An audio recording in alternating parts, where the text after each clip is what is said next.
it's me, Nikki. Welcome back to my channel. Today I'm doing a July book wrap-up. I will not be holding any physical books. I mostly read audiobooks, and then the books I did read or DNF'd, I have already removed them from my house, or they're in the process of being removed. So,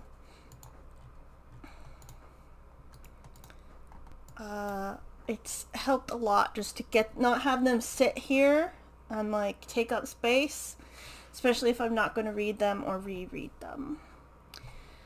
So we shall start with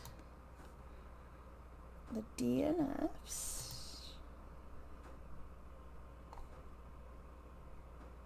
Fuck.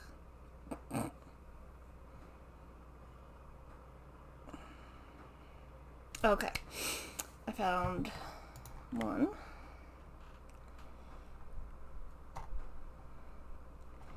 two, three, and four. I DNF'd 4 books. Oh my goodness. I think I did, because there's a not set date, because you DNF them, so you didn't really finish reading them, obviously. But I think that's correct. I did DNF What the River Knows, but I think I talked about that already. Anyway, oh, that's not.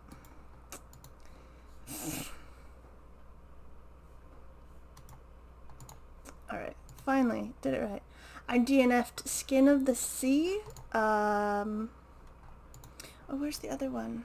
There was another one I didn't even like put it as I was reading it. Hang on. Why is my caps lock on? No, it's not.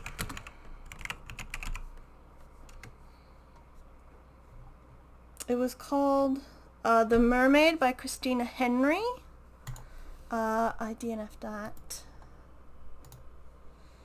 And I DNF'd Skin of the Sea. They're both mermaid books. They're not for me. I don't think mermaids are my thing. Dragons, I love. But mermaids, I don't think are for me. I don't really like the water. I'm scared of the ocean. So, I don't know. I'm sure other people will enjoy them. But they just weren't clicking for me. And I can't.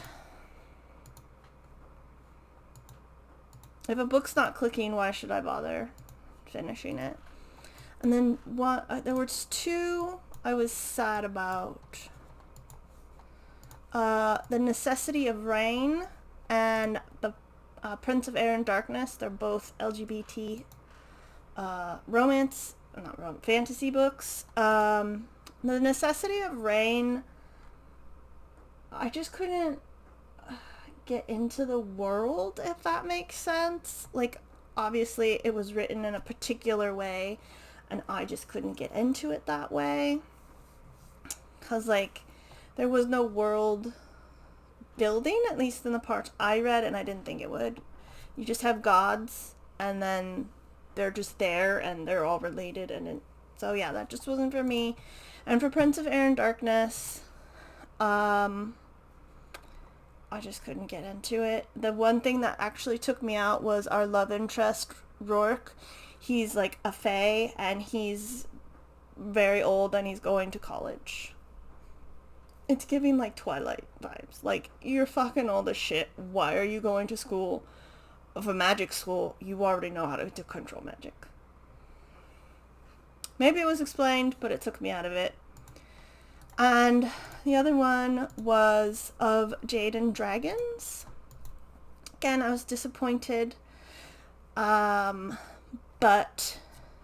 like our main character, her father dies like in the first chapter, but we don't know him, so like just because her parent died doesn't mean I'm going to like feel something. If that makes sense. And then she was just like, she didn't even mourn, really. She was like, let's just go get who killed him. And I was like, okay. Maybe that was her way of dealing with grief, but I don't know. It just wasn't jiving for me.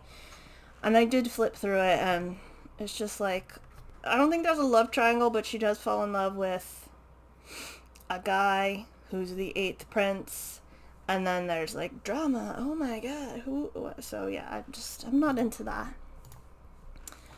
So that's one I didn't finish. Hang on.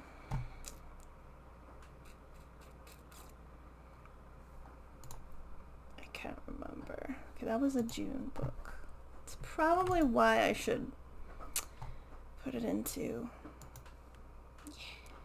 my car pile, but I didn't. Let me check. This one. That was a June. I could have just looked at car pile. I don't know why I do these things. Okay.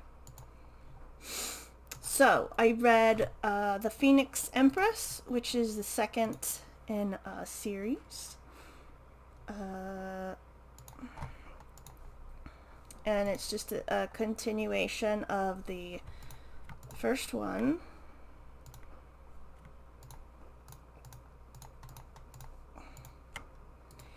And Shizuka and her wife, Shafali, like, come together finally, and it's basically about Shizuka telling Shafali how she became the Phoenix Empress. So it's like a past, like flashbacks to the past, and then stuff going on in the present. And it was very long. The third one is over here somewhere. It is also long. So, yeah, it was okay. I mean, I don't know. It was okay. I gave it 4 stars, but I'm not gonna like reread it or anything, so that's why it's out of my house. Next, I read Exit Strategy, which is the 4th in the Murderbot Diaries. And in this one, Murderbot goes back to help the humans who helped him in the first book. And it's sort of a the other 2 in between 1 and 4 play into it, because Murderbot has done some stuff, so he's got a little reputation. And yeah, it was good. I like Murderbot's I like the voice actor, Kevin R. Free, or the narrator. I like how he does Murderbot. Excuse me. And yeah, I can't wait to listen to the rest of them. I just like them. Sometimes I can't tell you why I like them. I just do. Next, I read Steel Tide, which is the second in the Seafire. Again, picks up like kind of rightish afterwards. Caledonia is with a group of former Bullets, which are Eric's like little culty crew thing. And she convinces them to help her find her ship and her sisters. And then eventually they come together and start a revolution against Eric. And again, it was okay. There was a bit more LGBTQIA plus in this, which was good, because you have a whole crew of girls and they're not. Obviously not everybody's lesbian, but you know what I mean? Or like a whole crew of boys. Stuff happens. So I've been told. And this one, actually, it's Goodreads has it as a dystopia. And this one you actually see, like, I think it was hinted at in the first one, but this one you actually see it. Like, this is Earth in the future. It's like a water world, basically. There's like thin strips of land that people can live on, and it's basically water, or like floating cities. So I liked that. Next, I read Around the World in 80 Days. This was the Amazon version, so it had like a full cast, like Toby Jones and a couple other people. Lovely. It was really good. I love Passport 2. Fogg is great. He's like a solid British guy, and he doesn't want to ever waver, and that's why Passport 2 is like, yes, I got this job. And then it's like, actually, we're gonna go travel around the world in 80-ish days.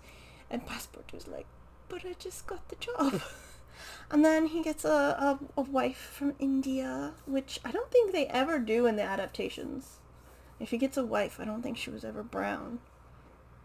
And there's like other people that come and go. So yeah, it was fun. It was a good adventure novel, and I would recommend it. And I think, yeah, that's all I read. So, you know, not... It felt like a lot because Phoenix Empress was so big, but, yeah, the audiobooks weren't really long. I'm listening to them shortest, the longest. So that's why they were there. And I do listen to them on like 2 times speed once I get used to it. That's it. And I'll make sure to put everything up here. I know I've said that before and then I never did because I forgot. But I won't forget. So it's weird not holding up any books. Anyway. Oh, and I think I DNF'd. I didn't even get started on Godly Heathens. Because something happened to an animal. And I didn't want anything to do with that. So I think that was the other one. So yeah. So that's it. For sure this time. Okay. Thanks for watching. Hope you're having a great day. Like and subscribe if you wanna. I'm still close to 90, which is close to 100. Probably not gonna make 100 by the end of the year, but that's fine. Maybe 90. Maybe I can do 90 by the end of the year. That'd be good. Or 95. No, don't get ahead of yourself. Anyway, have a great day, and I'll see you in the next video. Goodbye.